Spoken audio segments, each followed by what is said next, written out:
vacation is over! Ito nga po pala ang araw ng pagbalik namin sa Laguna. Kumain po muna kami ng almusal para may energy sa umaga. Yan nga po pala ang mga bagahe namin pauwi. At ito naman ako nanonood sa cellphone habang naghintay sa aming sasakyan. At dumating nga si Lolo Ato at nakipagkwentuhan kila Lola.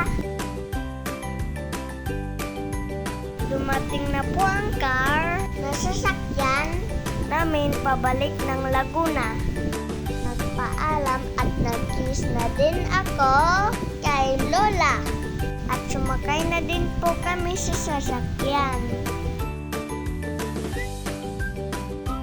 Matagal-tagal na naman po kami makakabalik dito. Hoy, Baboy Bicol na talaga. Aww. At ito naman po, nung nasa loob na kami ng sasakyan, hindi po pala ako nahilo. Kasi po, komportable kami sa upuan.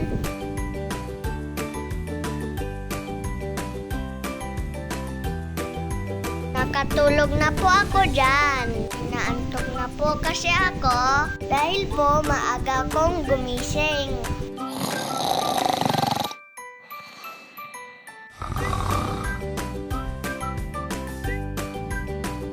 Mabilis din kaming nakarating sa Quezon. Nag-stop over naman kami sa Jollibee para kumain ng lunch. Kasi po, nagugutom na kaming lahat. Yummy yummy in my tummy. Tapos na po kami dyan mag-lunch. Nood nga po pala kami sa cellphone ni Tita habang naghihintay sa aming mga kasama. Start na po ulit kaming magbiyahe dahil malayo-layo pa kami sa Laguna. Dumaan nga po pala kami sa Pagbilao, Quezon. Sa lugar natin natawag na Bitukang Manok. Maganda po pala ditong dumaan. Pero paalala lang po, mag-ingat at magdandahan lang po sa pagdadrive. Dahil kurbada at matarik ang dadaanan.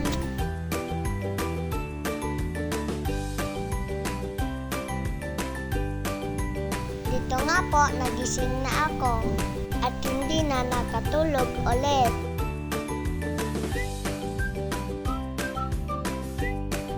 Dumaan nga po pala kami sa expressway para mabilis at makaiwas sa traffic.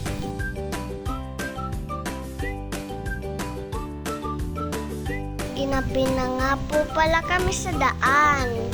Ay, talaga namang nakakapagod magbiyahe. Pero okay lang po, kasi nasulit ko naman ang aming bakasyon.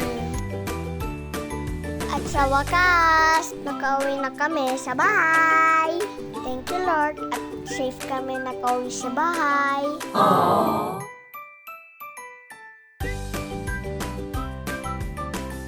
Yun lamang po mga ka-vlog.